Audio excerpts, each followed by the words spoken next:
السلام عليكم ومرحبا بكم مره اخرى في قناه شهيوات ام حفصه. اليوم ان شاء الله غادي نقدم لكم الطريقه ديال تحضير كريسات اولا قريشلات معمرين بلا كريم باتيسير بالشوكولات. غادي نحتاجوا لهم في المقادير. اول حاجه غادي نشوفوا مقادير ديال الكريسات، من بعد غادي نشوفوا مقادير ديال لا كريم باتيسير اللي غادي نقدموها بالشوكولات الاسود. غادي نحتاجوا في مقادير ديال الكريسات، غادي نحتاجوا فيهم 500 غرام من دقيق فرص، دقيق الحلويات، غادي نحتاج 3 غرام من السكر بنكهه الفاني، يعني هذه فيها 7 غرام، غادي ناخذ غير النصف ديالها والنصف المتبقي غادي نستعملو في الكريم. غادي نحتاج 8 غرام من خميره الحلوى بيكنج باودر، غادي نحتاج 2 بيضات، بيضه داخل العجينه وبيضه غادي نستعملها لدهن الكريسات. غادي نحتاج معلقه كبيره ديال الخميره ديال الخبز، والخميره دائما كتبقى على حسب الجو، الا كان بارد راه كنكثروا الخميره والا كان سخون راه كنقلوا الخميره. غادي نحتاج واحد المعلقه متوسطه الحجم اولا كبيره الحجم من حبه حلاوه اولا النافع اللي بغيتو. غادي نحتاج نصف معلقه ديال الملح، معلقه كبيره ديال الزبده تكون بحراره الغرفه، وغادي نحتاج نصف كاس من السكر سنيده، نصف كاس. غادي نحتاج ربع كاس ديال الزيت والماء الدافئ اللي غادي يجمع لينا العجينه. غادي نبداو بسم الله. غادي ندير حفيره الوسط، غادي ندير الخميره، قليل من السكر سنيده والماء دافئ، الباقي ديال السكر غادي نديرو في الجنب، حبه حلاوه والملح، خماره ديال الحلوى، نصف خنيشه ديال الفاني، غادي ناخذ غير النصف والنصف الثاني غادي نحتفظ به، بيضه، ربع كاس ديال الزيت، وغادي نخلي المعلقه ديال الزبده حتى كنجمع العجينه بالماء الدافئ، عاد كندلكها مع ديك المعلقه ديال الزبده.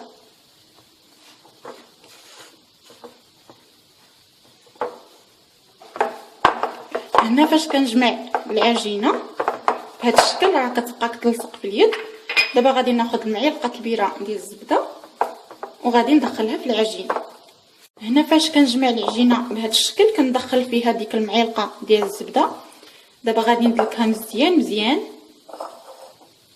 غادي نحاول ندلكها مزيان، هي راه كتبقى كتلصق في اليد ولكن غادي نحاول ندلكها مزيان.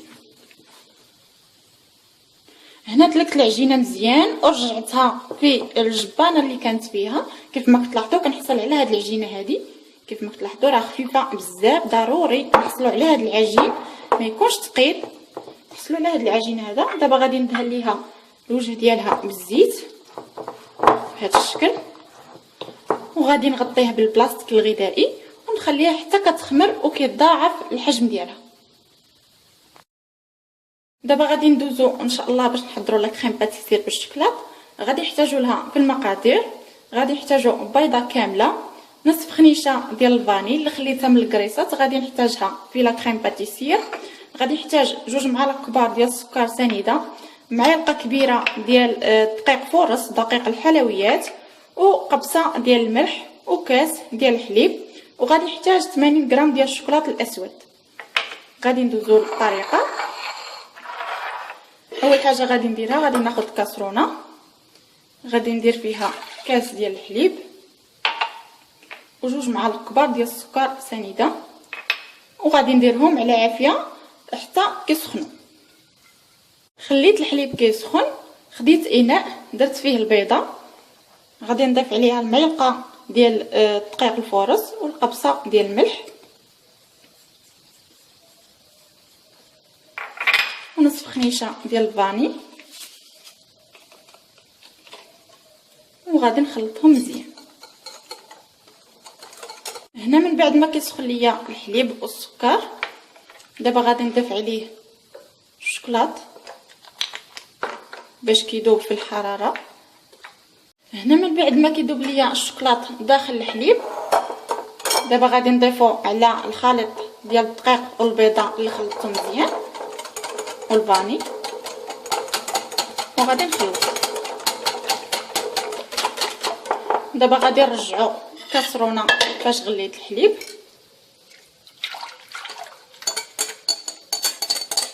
وغادي ندير الكريمه طيب. بعد ما كنحضر الكريمه كيف ما كتلاحظوا كنحصل عليها بهذا الشكل. دابا غادي ناخذ طبسيل وغادي نخويها فيه. هنا من بعد ما كيتضاعف ليا حجم العجينه كيف ما كتلاحظوا كترجع بهذا الشكل. دابا غادي نبدا نخدم فيها. غادي نحتاج دقيق فورص،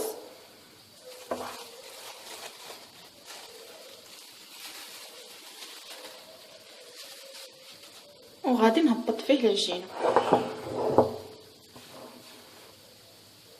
وغادي نجمع العجينه بهذا الشكل هذا. غادي نشكلها على شكل كره غير بشويه، ما نجمعهاش بزاف، نحافظ على الهواء اللي داخل فيها بهذا الشكل.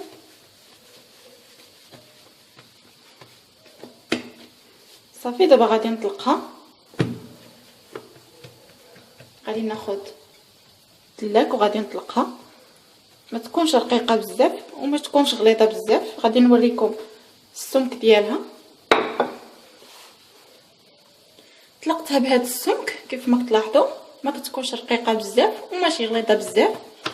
دابا غادي ناخذ قطعه دائريه وغادي نبدا نقطع. هنا من بعد ما قطعت العجينه الى دوائر كيف ما كتلاحظوا كنحصل على الدائره بهذا الشكل بهذا السمك هذا، ما كتكونش غليظه بزاف وماشي رقيقه بهذا السمك.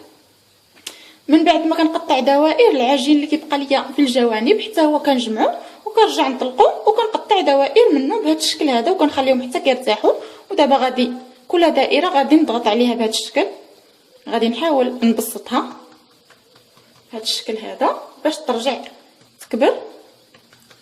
وغادي نحتاج لا كريم اللي حضرنا اللي خليتها حتى بردات. غادي ناخذ معلقه وغادي ندير هنا في الوسط.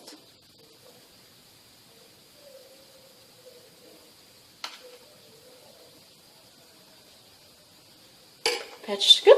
وغادي نجمع القريشيله ديالي بهذا الشكل هذا.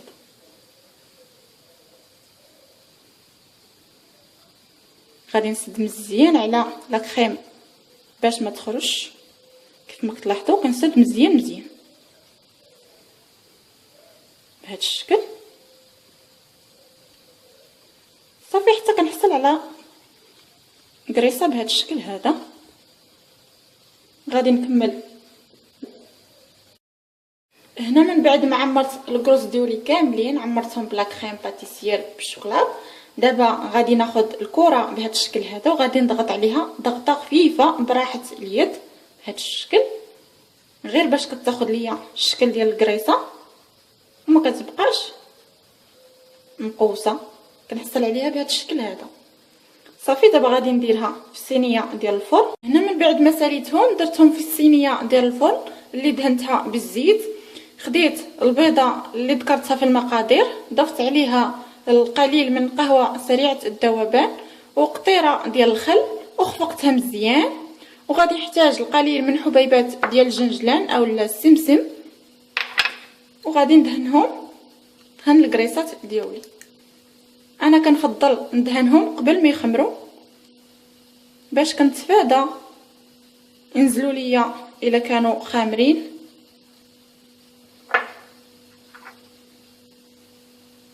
هنا من بعد ما دهنتهم بالبيض غادي ندير عليهم الجنجلان بهذا الشكل. هذا هو الشكل النهائي ديال الكروس اولا القراشل اللي معمرين بلا كريم باتيسير بنكهه الشوكولات. كنتسنى عليهم حتى كيخمروا وكيتضاعف الحجم ديالهم. عاد كنخبزهم على نار تكون متوسطه، ما تكونش عاليه بزاف وماشي ناقصه بزاف. في الاول كنشعل عليهم من التحت حتى كيتحمروا من التحت، عاد كنشعل عليهم من الفوق يتحمروا من الفوق. من بعد ما كنخبزهم كنديرهم في شبكه وتكون كل وحده وحدها، ما تكونش وحده فوق وحده باش ما يتعجنوش لينا. كل وحده تكون بوحدها حتى كيبردوا تماما. عاد كنقدروا نقدموهم كيجيو رائعين ولذاذ بزاف وخفاف. كنتمنى تجربوهم ويعجبوكم. من الداخل ديالهم كيجيو بهذا الشكل. هنا قطعت وحيده كيجيو بهذا الشكل هذا كيف ما كتلاحظوا. العجينه خفيفه بزاف ولذات بزاف. كنتمنى تجربوهم ويعجبوكم.